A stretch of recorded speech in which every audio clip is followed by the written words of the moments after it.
ప్రియులారా, ఈరోజు 9వ తారీఖు 5వ నెల 2026. ఒకడు మనసు మార్చుకొని ఆయన వ్యక్తులు సామాన్యం కాదు, మనసు మార్చుకోవడం అంటారు పెట్టి నా మనసు పోయి ఆయన మనసు రావాలా. తండ్రి అని పిలుస్తుందంటారు పెట్టి ఆయన మూలంగా పుట్టినవాడై ఉండాలా. లేకపోతే నన్ను నేనే మోసం చేసుకున్నాను అని అంటా. ఒకప్పుడు నా తల్లి గారు కూడా పడకముందు మా నాన్నలో ఉన్నాను, ఇప్పుడు తిరిగి జన్మించాను కాబట్టి మా తండ్రిలో ఉన్నాను, అంటే తండ్రితో ఉన్నాను.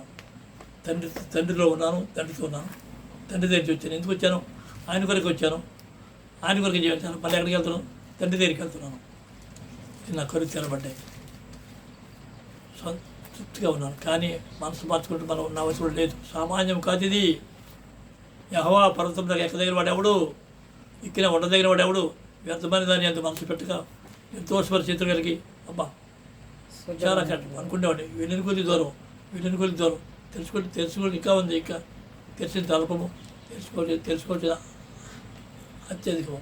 చదువమ్మ యోబు గ్రంథం ఇర్మియా 10:23 యెహోవా తమ మార్గం ఏర్పరచుకున్నట నరుల వశంలో లేదనియో, మనుషులు తమ ప్రవర్తన యందు సన్మార్గమున ప్రవర్తించుట వారి వశంలో లేదనియో నేను ఎరుగుదును. నేను ప్రాక్టికల్గా తెలుసుకున్నాను. సామాన్యం కాదు ఇది. నా వశంలో నేను లేను. నా మనసు మార్చుకున్న అవసరం లేదు. అబ్బా చాలా కష్టం. నమ్ముకోవడం కాదు, సమస్తం పరిశీలించి మీరే దాన్ని చేపట్టాలా. అయితే దాన్ని స్వాతంత్రించుకోవాలా.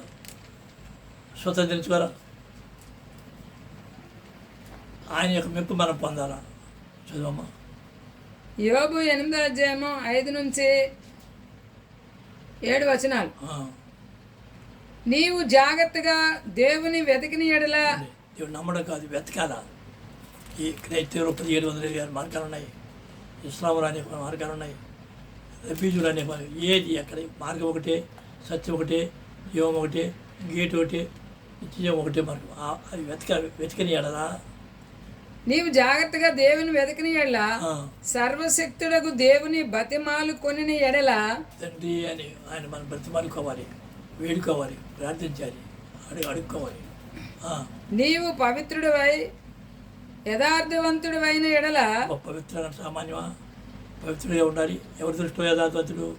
తండ్రి దృష్టిలో యథార్థవంతుడు ఉండిన ఎడలా నిశ్చయముగా ఆయన నీ యందు శ్రద్ధ నిలిపి, ఎప్పుడు సరుతుంది ఆయన నా యందు శ్రద్ధ నిలిపి, లేకపోతే నీ యందు శ్రద్ధ నిలిపి, నీ నీతికి తగినట్టుగా, నా నీతికి తగినట్టుగా, నీ నీతికి తగినట్టుగా నీ నివాస స్థలమును వర్ధిల్ల చేయును. అప్పుడు నీ స్థితి మొదట కొద్దిగా నుండినను తుదను నీవు మహా అభివృద్ధి పొందుదువు. అది యోబు గ్రంథంలో చదవమ్మా. మరి అది యోబు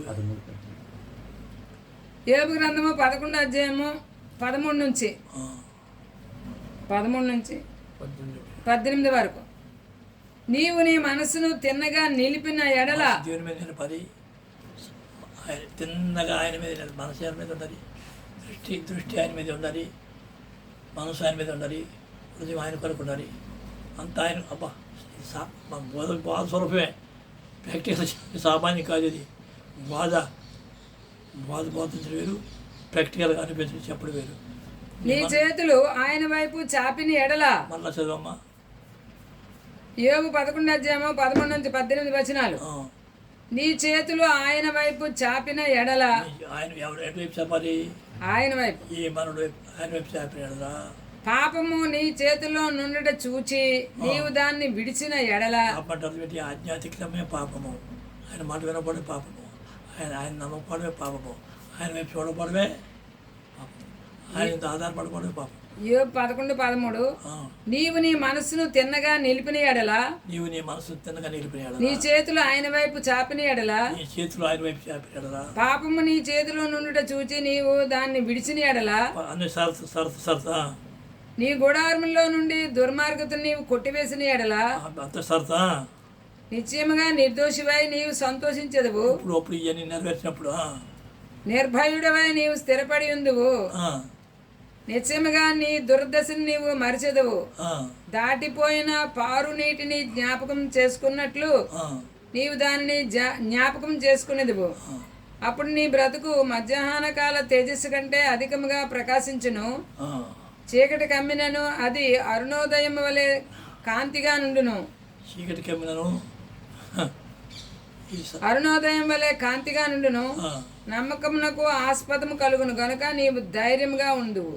ఇప్పుడు ధైర్యంగా ఉన్నాను. ఎందుకంటే చెప్పాను కదా, మే 5వ నెల మొదటి రోజున నా సమాధి స్థలంలోకి పోయి తండ్రి అని ప్రార్థన చేసుకున్నాను. నా వల్ల కాదు, నీ వల్ల అవుతుందని చేసుకున్నాను. పూర్తి ఆయన వైపు చేతులు చెప్పాను, ఆయన వైపు చూస్తున్నాను, ఆయన ఎంత విశ్వాసించాను, ఆయనే నా రక్షణ, ఆయన నా సర్వస్వామిని అంకితం చేసుకున్నాను. నేను నా సర్వస్వం ఏదో తృప్తిగా ఉంది, మనసు తృప్తిగా ఉంది, శాంతిగా ఉంది, సమాధానం ఉంది. చదవమ్మా. ఇర్మియా 9వ అధ్యాయం 23, 24 వచనాలు. ఇప్పుడు ఒక మాట చెప్తాను, ప్రాక్టికల్గా చెప్తాను. తాతయ్య ప్రాక్టికల్ 9:23 చదవమ్మా. 23, 24 యెహోవా ఇలాగ సెలవిచ్చున్నాడు. జ్ఞాని తన జ్ఞానమును బట్టి, సూర్యుడు తన శౌర్యమును బట్టి అతిశయింపకూడదు. ఐశ్వర్యవంతుడు తన ఐశ్వర్యమును బట్టి అతిశయింపకూడదు. అతిశయించువాడు దేనిని బట్టి అతిశయింపవలన అనగా, భూమి మీద కృప చూపుచు నీతి న్యాయములు జరిగించున్న యెహోవాను నేనే అని గ్రహించి నన్ను పరిశీలనగా తెలుసుకున్నట్టుని బట్టి అతిశయింపవలెను. అట్టి వాటిలో నేను ఆనందించేవాడినని యెహోవా సెలవిచ్చున్నాడు. సత్యమనే చెప్తున్నాను, క్లియర్గా, స్పష్టంగా, తేటగా.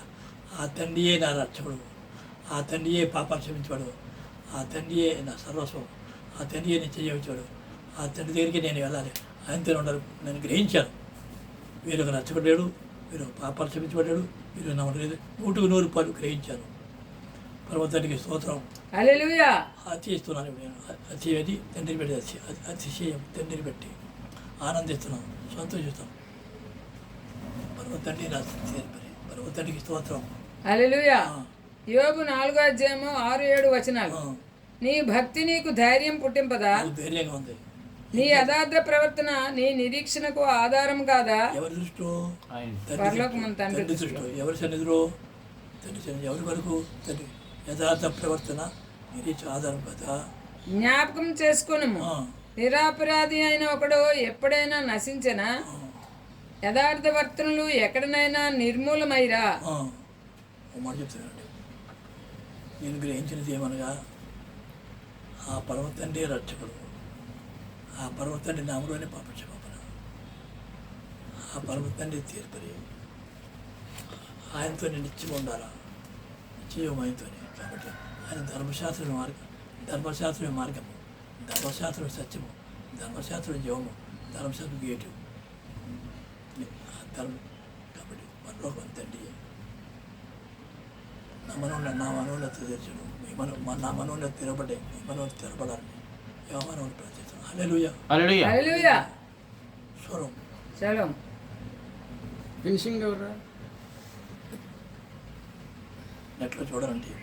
PROF.EPHRAYIM Ephraim MESSAGES messages, professor Ephraim messages కొట్టేది వస్తుంది. ఈవేళ 9247866811 కామెంట్స్ పెట్టండి.